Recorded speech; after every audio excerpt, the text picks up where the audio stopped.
Hi everyone, welcome to Cortland County Historical Society. I'm Tabitha Scoble, the Assistant Director, and I'm here to introduce George. But first, a couple of things. If you're new and you didn't sign in when you came in, there is a book right by the door. Just sign the book on your way out. We kind of keep track of how many people come to our programs. And if you have a cell phone on you, please silence that because they are kind of distracting when someone's doing a program. And we do have a quilt raffle going on. The quilt is in the hallway. If you're interested in taking a chance on it, one of us, Mindy or I, or maybe Jean even, could take tickets. Even Jean.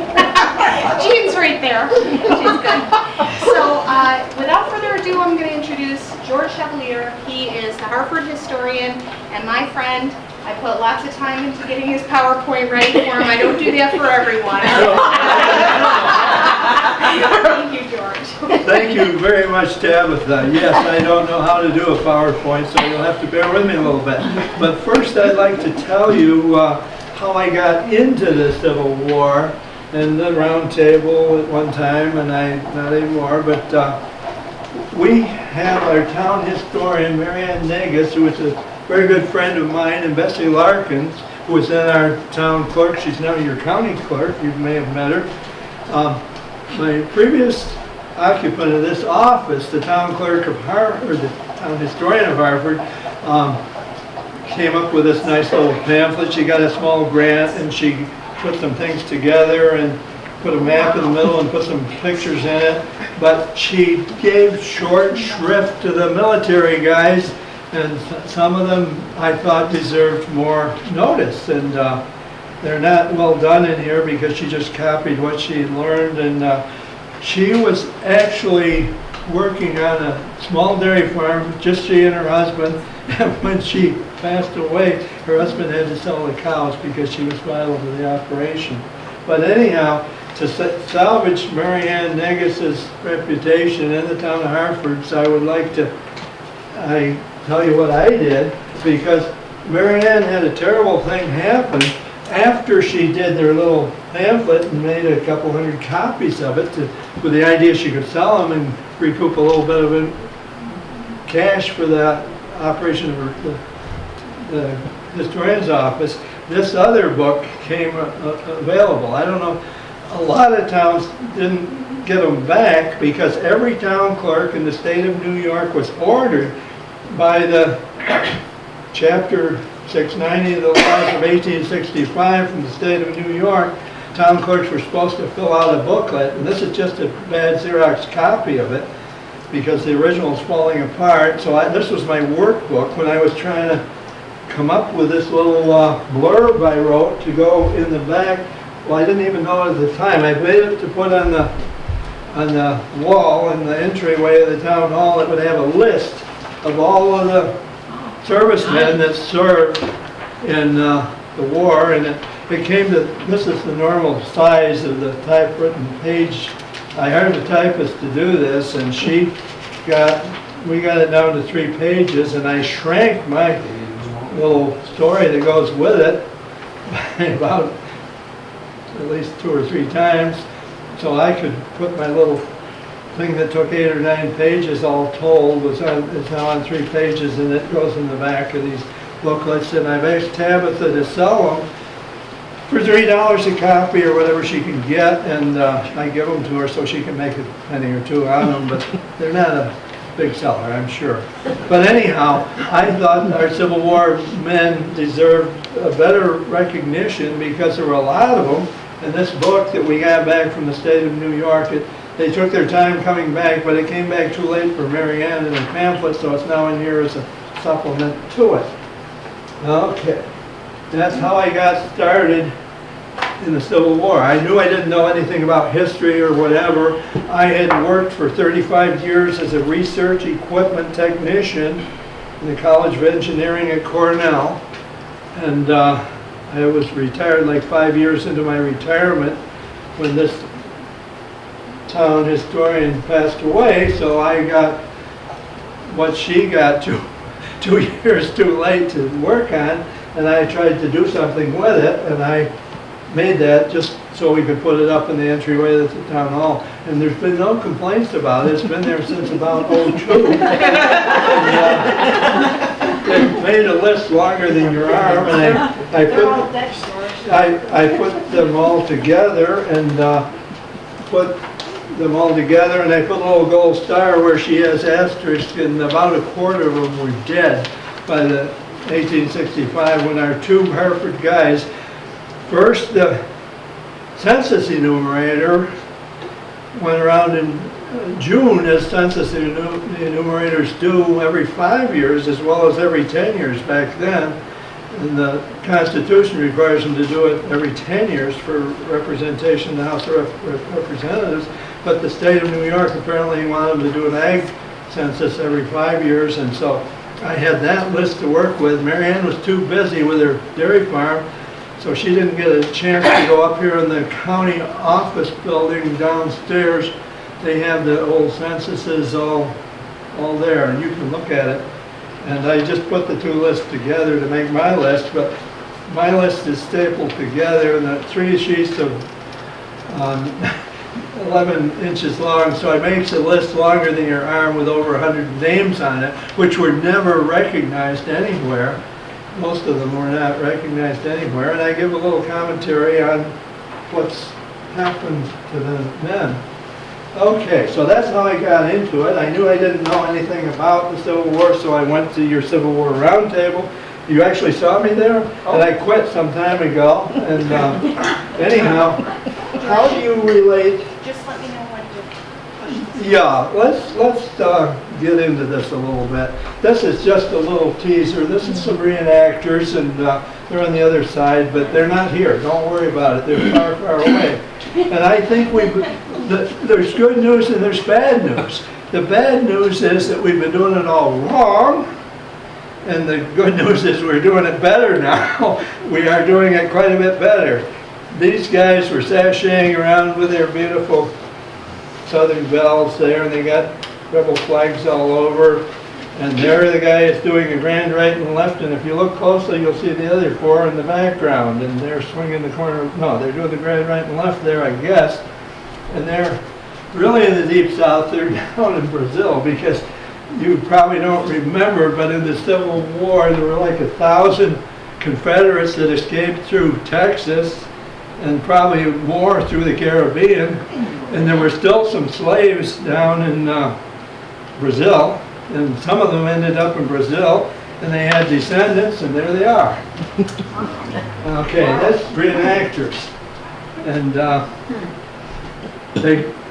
I have a page on one of these. I have a page ripped out of the small reenactors book of the battlefields in the Southland, and it says there's something in the South. There's something like 40-to-1 ratio. The guys that show up to look like this with their proud Confederate uniforms for every one guy like him. So they have to draft a few of them to take off their rebel uniforms and put on a Union uniform just to get the reenactment going.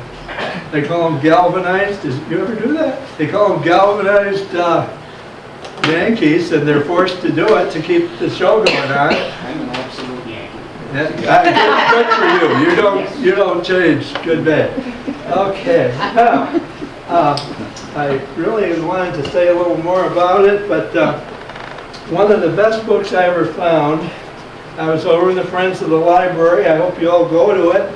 Twice a year they sell beautiful books, great books that you should turn off your television sets and read a book. You can find some of the best books of it in the world are being sold over there cheaper every day. If they're still there the last day of the sale after 3 weeks, you can buy a whole shopping bag full of books for $1, but initially at least they're pennies on the dollar, so it might cost you $2 or $3 bucks to get a good book. And I would shamelessly argue for anything by James McPherson, but this is his best. You've read it, I'm sure? No? Well, anyhow, it's like 900 pages. That's the same number of pages in Gone with the Wind, but if you read this one, you'll know something. If you read Gone with the Wind, you'll know about Scarlett and Red and Ashley and all of them. And nothing wrong with that. I would urge you to see the movie, but don't bother with the book.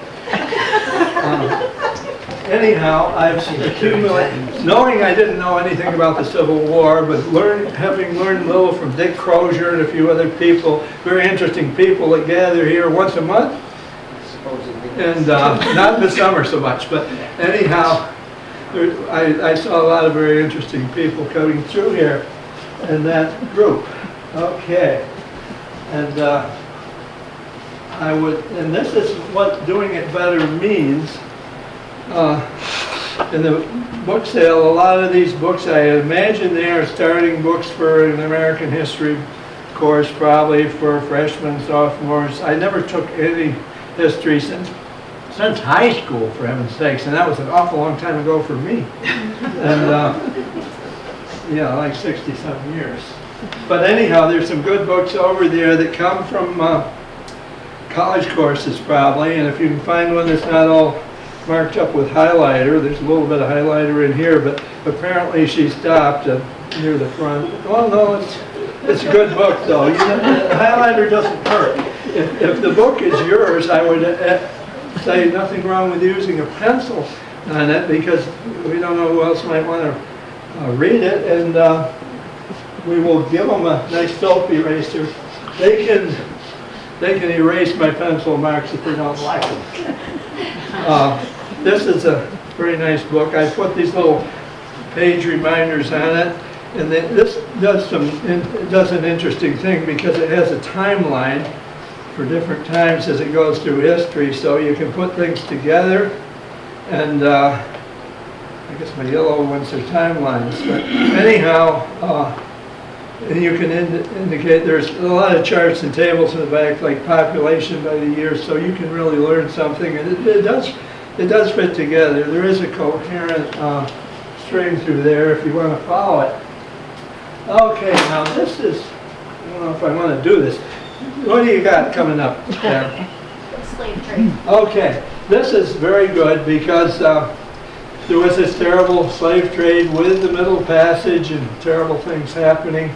But guess where it all went? It headed toward the Caribbean and South America. And it shows, well, the percent you couldn't read, so I put a little emphasis on there. It shows about 4% of the total trade that went up toward Charleston. How about that? South Carolina. Anyhow, some of the ones in the United States probably were reshipped from the Caribbean over, and there's a tiny island way down here, British owned. What was the name of it? Something. Barbados? Barbados, thank you. I knew there'd be somebody here that knows what they're doing. Barbados was a terrible island to be on because they had sugar there. I lived there. And sugar was a terrible thing. If you were a slave, you wouldn't want to be there, because once they started cutting the cane, they had to keep those great big kettles boiling all the time, and they had to just keep cutting the cane. And it was like sap in the north, because you couldn't let it spoil. You had to boil it.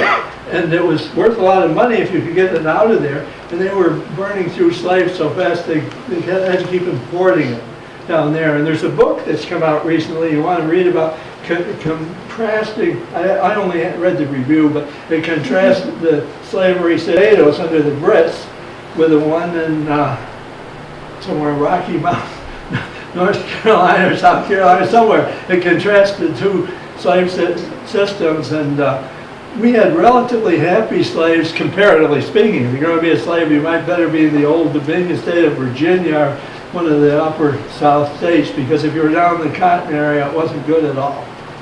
Okay, but anyhow, there is a man who may have worked with Ed Rouse, I don't know, named Dwight Pitcaithley. Dwight Pitcaithley was on C-SPAN the other night. He's written another book. But he was in the National Park Service, and he probably got tired of people saying, well, it was all about slavery, wasn't it? And I tell you, don't ever say that way, because Dwight Pithgate even signs his name to it. He says the issue was not the existence of slavery, the issue was the extension of it. And that's the issue. Both sides were fighting over what went on in the territories. And let's see, do we have the railroads coming up?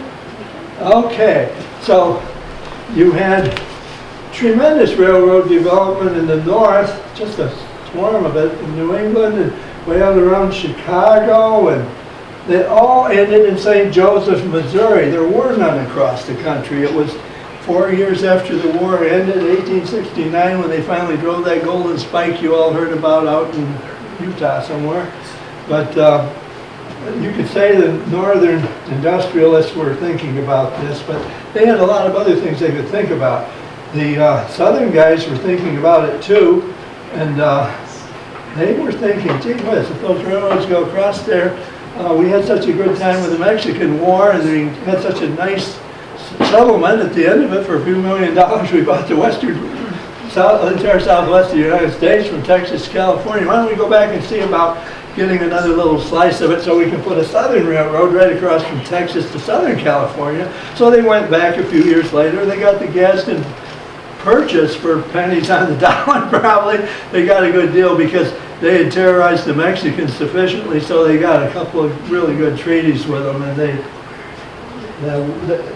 that war was a problem for the South because they thought they were racially superior to those brown-skinned people below the border. Now, you've heard something about that recently, I suppose, but anyhow, there was a strong racial element there, and they felt, well, they had their slaves and whatever, they really felt that they could do what they wanted.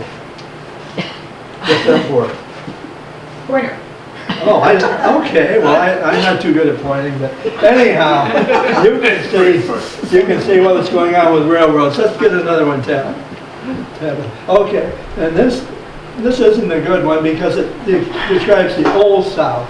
Now, I don't know what they mean by the Old South, but that was just the southern part of the Old South, or all of it, but they use this, the number, some of these numbers appear, yeah, that number there actually appears in the books, and I don't know about these other ones, but yeah, that number is actually in the census book.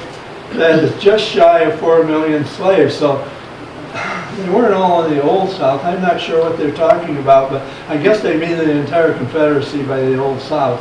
But that's a little bit confusing. I wish they wouldn't have done that. But anyhow, I just wanted to include that because it shows there were really two kinds of slaves. There was economic slaves.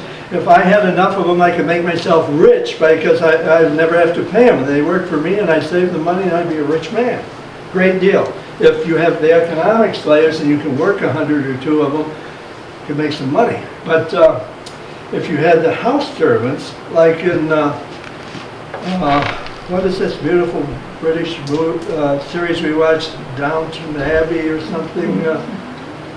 What am I trying to say? Abbey. Is it Downton Abbey? Downton Abbey. Okay, you're a lot of help, thank you. My short-term memory lost a long time ago, but Downton Abbey, they have this notion of, what, they got 20 servants or something in one big castle? Well, all the southern guys emulated those Brits, but they couldn't quite keep up with them. I guess the Brits were actually richer, but the southern guys that owned 100 slaves or more were very rich compared to the other people in this country, except for the northern industrialists that owned railroads and things, but there weren't so many of them. Okay, let's go on. What else you got? Okay, now this is very convenient because you may have heard of the civilized tribes of the Choctaw, Chickasaw, Cherokee, and Creek. Well, they were right in the way of the cotton business. Damn it. Jackson, not Stonewall, but Old Hickory. President Jackson decided to get them out of here. We got better plans for this area, and the United States Cavalry, the entire army, I guess, very brutally just picked them up, sent them, get on the wagon, you're going. And we're not going to talk about it, you just got to go. And they took the Trail of Tears, and an awful lot of them died before they got this Indian Territory, is what we call Oklahoma now, and this was long before Roger Hammerstein found out about Oklahoma. But anyhow, it was Indian territory, and they forced an awful lot of them to move. Well, they didn't get all the Seminoles because a lot of them were hiding out in the Everglades. The Army couldn't operate it there too good. But there were also some ones up in the north. They moved down to Sac and Fox, and ones I'd never heard of. But this was good. Good deal for the Yankees too, I suppose, because they could grow a lot of grain in Iowa and Illinois and Indiana, great grain area. So they were big time moving them out, and this was in the President Jackson era, mostly around the 1830s, I think. Trail of Tears, terrible, terrible blight on American history, but they got them out of the way, and they jolly well grew cotton after that. And this is, what do we got here? We got slaves up above and cotton below. And this is earlier and this is later. So this is, well, what's it say? I can't even read my own stuff. But anyhow, this is the early business for cotton down here. And this is 1860, I believe. Is that what that says? 2060. Okay, I can't see it from up here. 1820s on the left. Yes, okay, thank you, Tabitha. But anyhow, there was a terrible movement of slaves and growing cotton. There was a tremendous amount of cotton along the lower end of the Mississippi River on both sides, Louisiana and Mississippi, and coming right out across here while the Indians were in here. Maybe it wasn't the greatest, but the famous Black Belt earth was here, and you could grow anything you wanted on there, but cotton paid, and the other stuff didn't. And this was kind of a sad economy in the South. They tried to grow an awful lot of what paid the most money for the boss in the big house and the mansion, and they got just barely enough to feed the other folks. And okay, let's do another. Okay, this is not my favorite, but anyhow, that's my writing. The two of these slave states got over 50% in the statewide. It's even worse much worse than 50% in some areas. And it shows a very atypical thing. Delaware had this wonderful thing that requires further study because they had an awful lot of free blacks in Delaware, not many anywhere else except Maryland, hardly any free blacks in this blue over here. So they had, if you saw a black, if you could walk the streets in Delaware in 1860, and that's the census numbers, I think, you were like 11 or 12 times more likely to be looking at a free black than a slave. And Delaware didn't have any big plantations or any big industry or anything to keep them there, so apparently they had freed the blacks, or maybe the free blacks had congregated there in Delaware or Maryland or somewhere. But anyhow, these four states that weren't heavily into slaves remained border states even though they were slave states. And that will tell you a little something about why they fought. They were in trouble down here. The Confederates, 11 Confederate states are all heavily into slaves, and the border states aren't quite so heavily into slaves, with maybe with some exceptions, Maryland perhaps. But anyhow, this is over the top, crazy, going down the backside. If you're going to have a penal colony, it might be all right to have more prisoners than guards. But if you're running a state, you really don't want to have 100,000 more people with a life sentence, and their children's children have the life sentence also. It's terrible business, and there's more of them than there are of the white folks in two of the states. I guess we already hit the numbers. Let's do another one, Tabitha. Okay, what was this all about? Well, of course, cotton. Cotton paid money, but cotton was not ever called white gold. It was called king cotton because the kings of the world made the big bales of cotton and sold them for a lot of money, but you had to have a whole shipload of them to make much money. And they did. They had millions of bales of this stuff. And you can see where the cotton was. And what else have we got? Well, tobacco. My charts, I don't know if we got time to do them all, but there were just two states that were big on tobacco, and one of them was Virginia, and let's see, what do we got? Green. Okay, the other one must have been Tennessee. But or Kentucky, one or the other. But they had tobacco in just basically 2 states, and they didn't have a great deal of much foodstuffs in the states of the Confederacy. And corn, well, corn was grown everywhere. Every state in the Union had corn, but you could feed the corn to your slaves or your pigs or whatever. But the real, let's do another, sure. The real deal was wheat. You needed to have wheat. But anyhow, let's do this one. This is the same thing all over again. I'm sorry I'm repetitious. No, it doesn't. But it shows the Yanks had everything, the Confederates didn't have much of anything, and you can just tick them off. Industrial workers, that's a big deal. Factory production, that's a big deal. Textiles, well, you can maybe improvise a little. Firearms production, how about that? They had all kinds of firearms being produced in the North. They even had, oh boy, this is great. They had a Henry rifle that looked quite a bit like Chuck Connor's rifle, and the rifleman, I probably can't find it quickly, but it's in here. The old Henry rifle looked like a heavy-duty industrial-grade model of the rifleman's Winchester. And they claim the Winchester company, which descended from Henry, still has the letter H stamped on every cartridge they make. I don't know. I haven't looked at them lately. But anyhow, it's in here. You can look at it another time. And this is, well, these are all great books. But anyhow, before I get the hook, Tabitha, let's do another one. Okay, these are my factory girls. They lived in the Northeast, and this Maine business, I don't know, because most of them were in Massachusetts, up around Lowell, Massachusetts. They had like a dormitory set up for young women from the farms to work in their factory. These girls are all holding their shovels, and they've all got one each.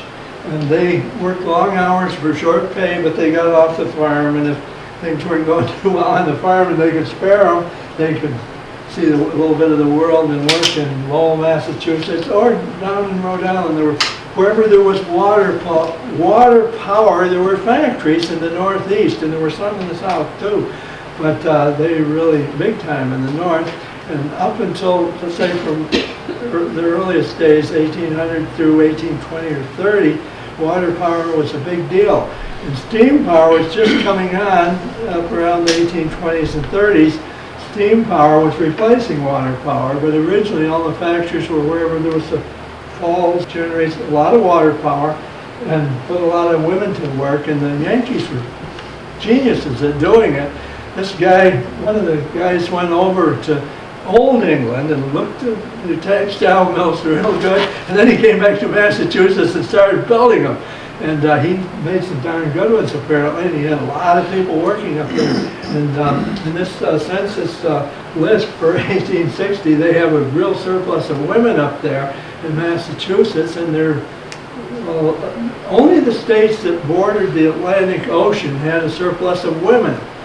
From, not Maine, but from Massachusetts all the way, not Florida, but down, there was a slight surplus of women, but there was a good surplus of them in Massachusetts, and I don't know about Maine, but there were factories up there too, but they were mostly south of there. Okay, let's do another one.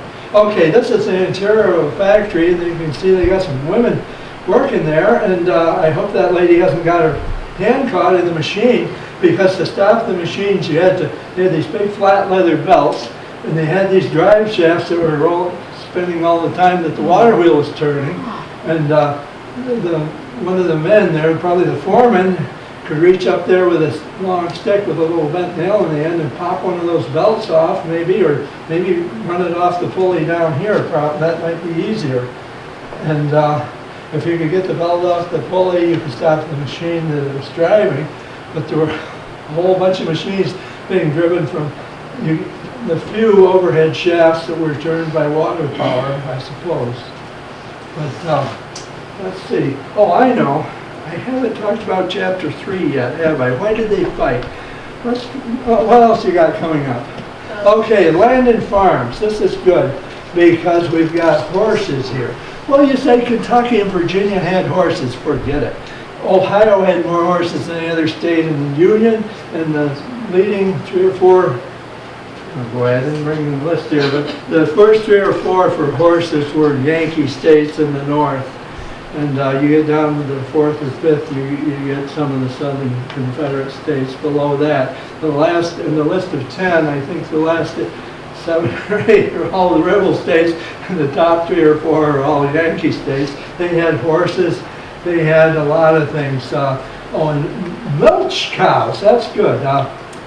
This is a sign of a developed agriculture. They did have some in Virginia and a few places in the south, but the big 3 powerhouse states for developed agriculture and horses and a lot of other things were in the north. It was New York led with population and manufacturing and a lot of other things. New York, Pennsylvania, and Ohio, usually in that order, were the big 3 powerhouse states in agriculture as well as manufacturing, as well as population. They had a lot of stuff going for them, and that is why, well, you're old enough, you may, some of you probably can remember when New York State called itself the Empire State. Anyone remember? Well, they had to quit calling it that a long time ago. You don't remember when, because we don't hear that anymore, do we? But they had good reason in the statistics to call themselves the Empire State. Not only because they had 4 million people, when a lot of the other states only had 1 million or less, but well, there were 10 or 12 that had over 1 million. But that was when you counted the slaves. If you stopped counting the slaves, the white folks in the South, I think there were 2 states, just Virginia and Missouri, that just barely topped 1 million people, whereas the big 3 in the North had 4 million, 3 million, 2 million. They had a lot of people, and a lot of people were working. They had a lot of different things there. Well, you saw the manufacturing. They made a lot of different things up here. But let me try to borrow James McPherson's chapter 3, because this is one that a lot of the books never mentioned. You probably didn't know about this.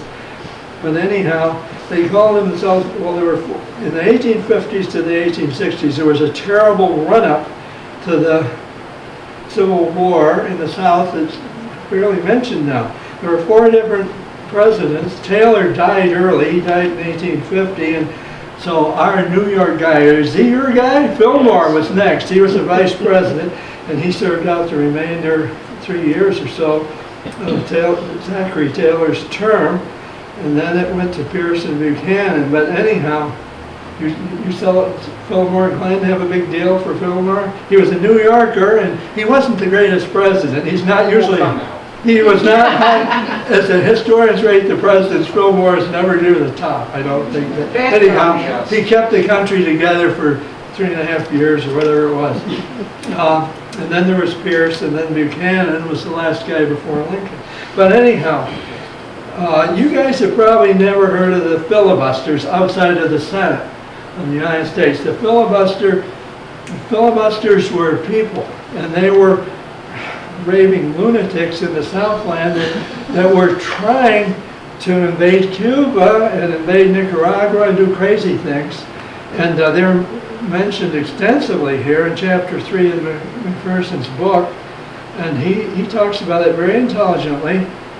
And the Bowes Review was talking about it, inflaming passions in the South, as a lot of other people were. And let's see, where are we? There were 2 men whose names most of you haven't heard of. There was a charismatic leader, a young man who men would follow, Narcisco Lopez. Do you remember him? No, you don't remember Narcisco Lopez. Well, you see, that's because the history books didn't usually mention it, but McPherson does. He was a charismatic leader, and he led a large group of these men who called themselves, there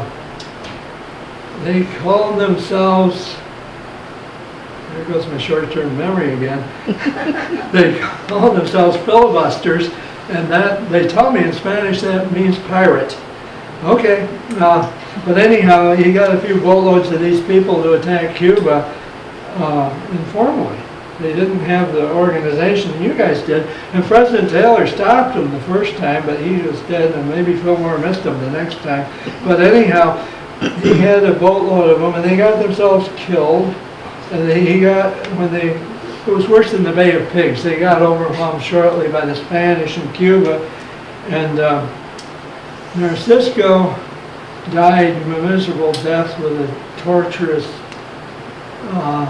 execution in front of many people in the village square of Havana. How about that? So nobody likes to talk about that, but he had a few hundred followers, and he'd been stopped a time or two when he finally got down there with his invasion force, but it didn't get too far into Cuba. They captured one city, I guess. Okay, so that was the end of Narcisco, and oh boy, that was in the 1850s. A little bit later, there's a guy from California named William Walker. You ever hear of William Walker? Well, he was a short guy with gray eyes. He was not a terribly impressive guy, but he was a genius, and he did get a following, and he had attacked Baja California, and he was doing great down there, but he got over into Sonora in the deserts, and he wasn't doing so great, and he barely made it out alive back into the USA again. And then he got another group, and he got another. 2 or 3 times he would get up a group that wanted to attack, but he wasn't doing so good out on the west coast in Baja California, so he came over to New Orleans, and he got a big following, and he went 2 or 3 times into Nicaragua, and that was a land passage. Cornelius Vanderbilt knew about this, and he could bring the passengers and freight down on the Atlantic side and land them there and take them overland to the Pacific Ocean. He had another ship he could put them on and take them up to California. And this guy made contact with a name you've all heard of, was Cornelius Vanderbilt. And they were all right for a while, but then he got crosswise of Vanderbilt, and he didn't ever have much of a following, but he got a few hundred guys to follow him. And he was, a couple of times he escaped from Nicaragua, and the British Navy would pick him up, and he'd go back and get another bunch of followers and come back again. And I'm looking at 1856, 1857, and he surrendered to a U.S. naval ship and hoped he could do it again. Well, whatever. Didn't work the last time. He got in another. He beat his 4th try, was smaller. He only had a few hundred followers, and he was not Cuba, but he was working in the Central America. But he was not in, he was over in Honduras this time, but he was caught in the British Navy, or he escaped to, turned him over to the locals. That was bad news for him, because they put him before a firing squad and shot him, but at least they didn't torture him to death the way they did over in Havana. So he was, I believe, in Honduras, Honduras the final try, and he was probably working his way down to Nicaragua. But anyhow, these were amateur people, and he'd gotten boatloads of them, and so had the other guy out of New Orleans, because they were just crazy to get some more territory. Well, why did they want more territory? Well, every farmer since biblical times knows you can't plant the same crop in the same land too many times, or you won't get much yield after a few years. Well, they had some of the richest soil in the South, but they all knew that sooner or later that crop would peter out and they wouldn't get much yield, and they didn't have enough animal manure to spread. All you guys see the tractors rolling from the dairy farms every morning. They probably get 10 times as much manure as they get milk. But anyhow, they're having trouble right now, similar problems, but they spread lots of manure on the fields. And down in Harford, they have these enormous cornmeal farms, which is now owned and operated by Dairy 8. Not owned, but operated by Dairy 8. And they spread a lot of manure. And last year, they had a great big hose that went way out, and they could pump it out of their manure lagoon and spread it directly with an irrigation type system on the fields. I haven't seen it this year, though, but they have these giant things spreading. But anyhow, South didn't have that, so they weren't doing too good. And the planters all knew this. The planters were farmers. They were a tiny percentage of the entire United States population, but yet they controlled the wealth of the Southland. And they were the cream of the Southern society. And so anyway, the planners knew this.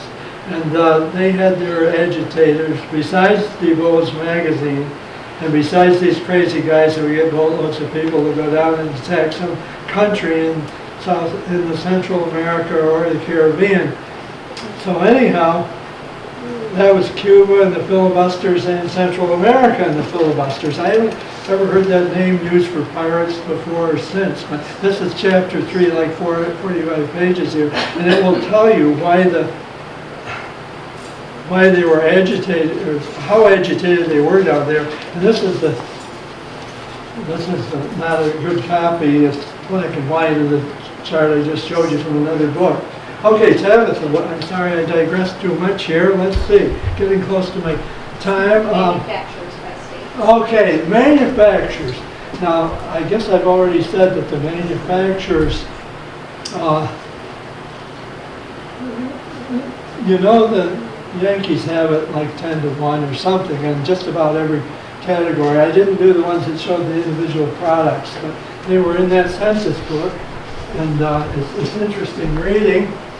And you can't read it easily looking at a chart of numbers, but you can if you take some post-it notes and just list who's got what, and you'll soon see that. Let me see, what are we looking at? Capital, oh yeah. Well, those are big numbers, they're not easy to do, but Massachusetts moves up into the top 3 here, and the top 3 are your big powerhouse states, New York and Pennsylvania and Ohio. Not so much Ohio, but the top 3 here are Massachusetts and New York and Pennsylvania. An awful lot more than anybody else. Okay, and let's see if we can find Massachusetts here. If I can find them, you probably all found it. But anyhow, they show females employed. Let's see, does Massachusetts have a lot of females employed? Well, they do pretty good, 71,000. That's maybe the big number. Whew. For females employed, I guess Massachusetts wins. And I guess Maine really didn't have that many, but they got them in Lowell, Massachusetts big time, and they treated them well. They were well dressed, and they had to behave themselves because they had like a dorm mother living there with those big houses where they had to stay, and they had to work long hours, but they didn't have a long walk to and from work. And it's right there. Okay, let's do another one. Okay, what do we got? Population state. Oh, that's my biggie again. Well, I'm not sure why I was trying to run that in again. Anyhow, you see a huge number, almost 4 million slaves, and you see 31.5 million total, and you see male and female. White is, the total is only like 26 something white folks, and hardly any free color. Well, 500,000 free colored, so they were free colored, but they had to be awfully careful because you have a story right here in your 157th Regiment. You never served with them, did you? Anyhow, there's a story in here about a free black man living in New York State that he was living in New York State, but he got kidnapped and taken way down south and put on one of the worst cotton plantations. It took him like 12 years to get back, and he wrote a book about it, 12 Years a Slave. Some of you probably read it. What was his name? Northrup. Solomon Northrup, was it? Anyhow, they were telling that story. In fact, he appeared in Cortland County, and the young man that wrote that book, this guy appeared in his church, I guess, or somebody telling a story. They were agitating in the North about how terrible it was to be kidnapped and forced to work on a cotton plantation for 12 years before you could get free. And he did. He came back and told the tale. But damn few of them made it. They one more dead, you know what they called him. And he was lucky to get away. And what's his name? Leonardo DiCaprio has made a movie about that. And he's made some other movies that I didn't like.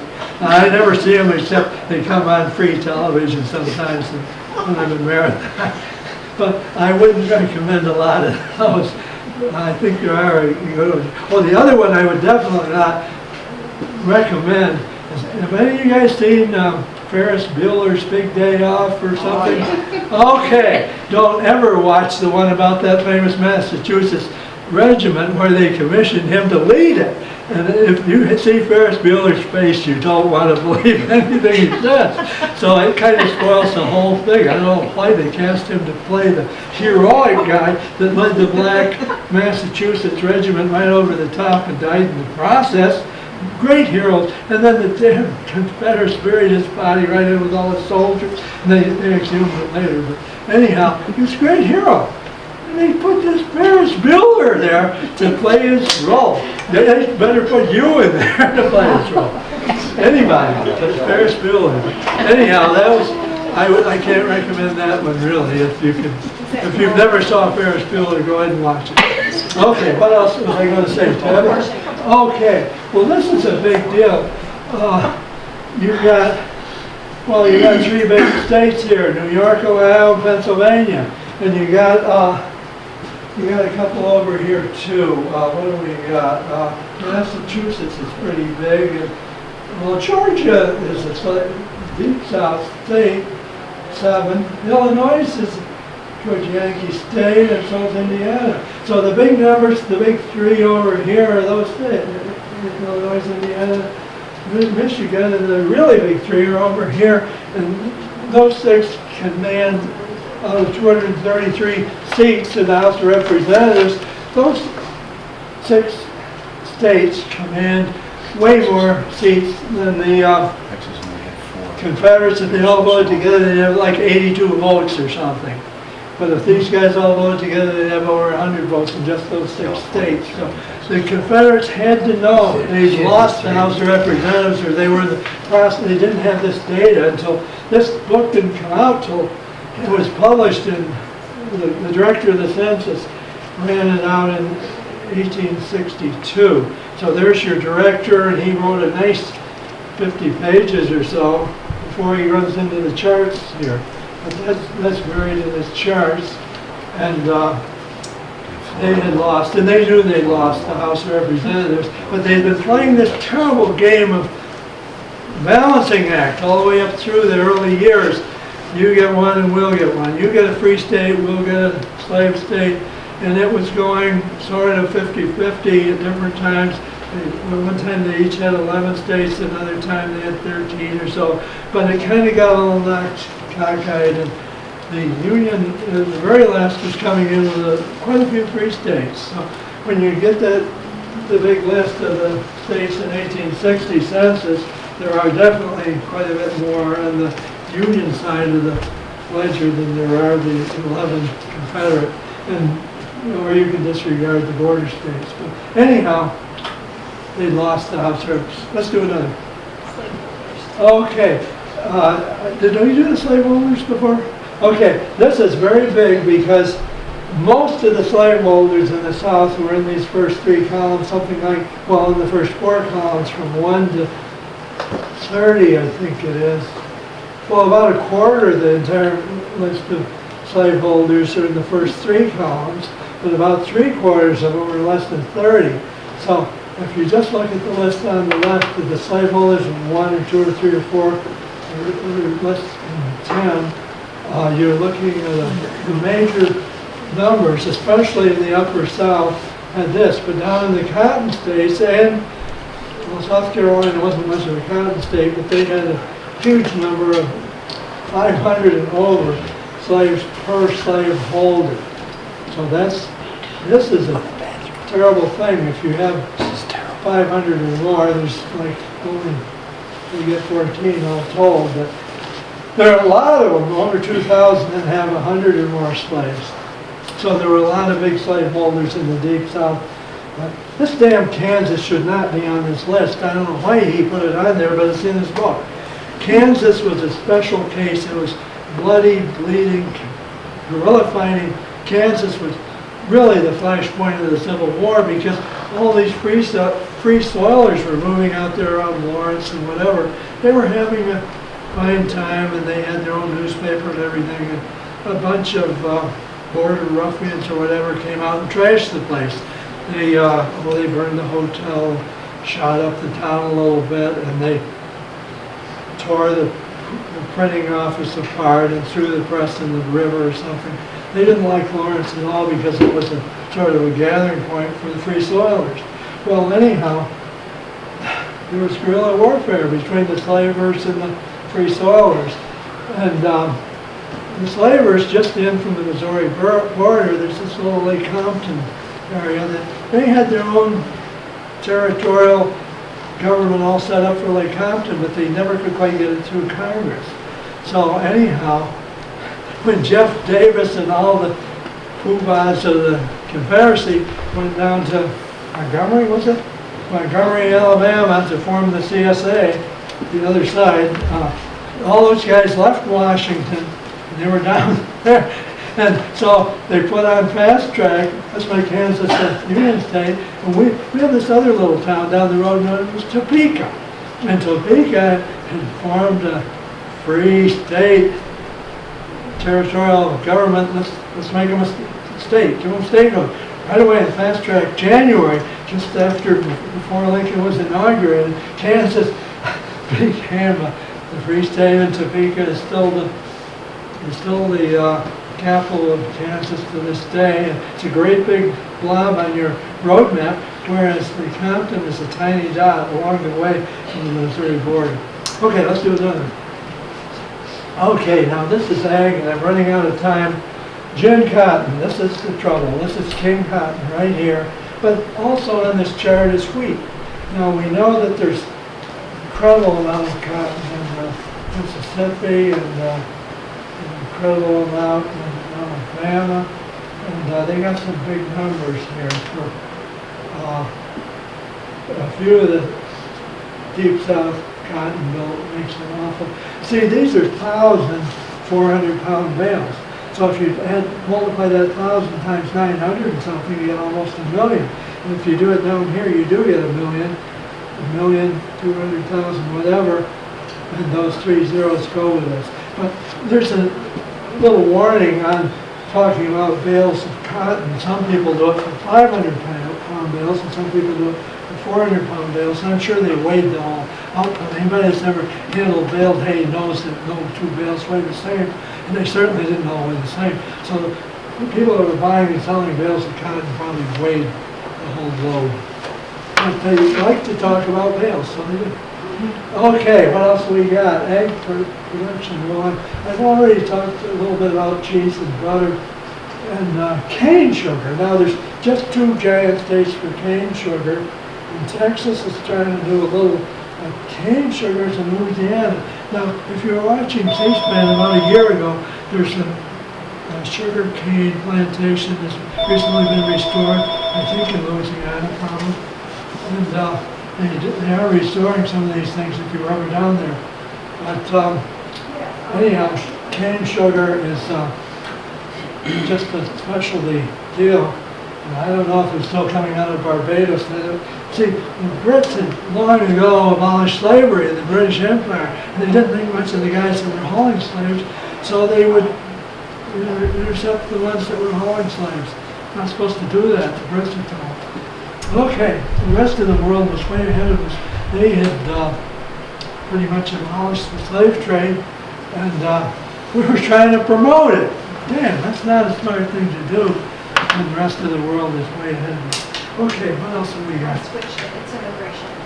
Okay, free population and territory. So we're back to the biggie.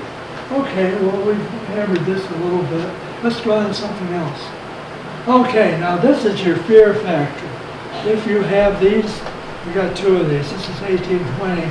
Already, you have this huge percentage, over 70%. Wow. South Carolina rules. And the Chesapeake region, Virginia. Big time. Okay, let's do the next one. And it gets even worse in 1840. Most of South Carolina and over here around Mississippi. And still in Virginia. And that's a big number, it's over 70%. So those guys had reason to be worried about the slave trade. and they had to grow or do something else. So, and that's the fear factor. If you had that many slaves living in your state, you'd want to secede.